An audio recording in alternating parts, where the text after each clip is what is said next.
सावळापूर, टोगलाबाद आणि एलकीपूर्णा पूर्णानगर येथील रेतीघाटांवर नियमबाह्य पद्धतीने जेसीबीच्या सहाय्यानं मोठ्या प्रमाणात उत्खनन सुरू असल्याचा आरोप करत प्रहार जनशक्ती पक्षाच्या वतीने संबंधितांची परवानगी तात्काळ रद्द करून दोषींवर फौजदारी गुन्हे दाखल करण्याची मागणी करण्यात आली आहे।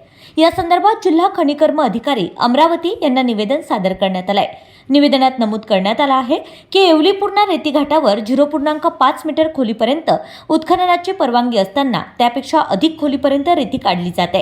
या बेकायदेशीर उत्खननामुळे परिसरातील शेतकऱ्यांच्या शेतांचे बांध तुटले असून येत्या पावसाळ्यात पाणी थेट शेतात शिरून पिकांचं मोठं नुकसान होण्याची शक्यता आहे।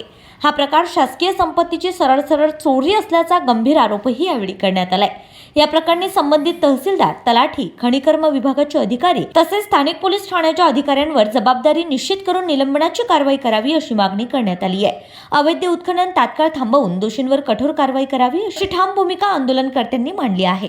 हे निवेदन बंटीभाऊ रामटेके, महानगर प्रमुख, छोटू महाराज वसू, जिल्हा प्रमुख, अतुल शिंगण, उपसरपंच बेलोरा आणि अभिजित देशमुख, युवक आघाडी प्रमुख यांनी सादर केले आहे। तालुक्यातील टोंगलाबाद आपला पूर्णानगर एलकी हा जो घाट आहे, नदी घाट पूर्णा नदीवरील हा हरास झालेला आहे। परंतु ज्या पद्धतीनं हरास झालेला, ज्या नियमात हरास झालेला त्यापेक्षा जास्त उत्खनन आणि त्यांच्या क्षमतेच्या बाहेर शेतकऱ्यांच्या शेतातसुद्धा उत्खनन चालू आहे। अवैध वाळू तस्करी तिथे चालू आहे।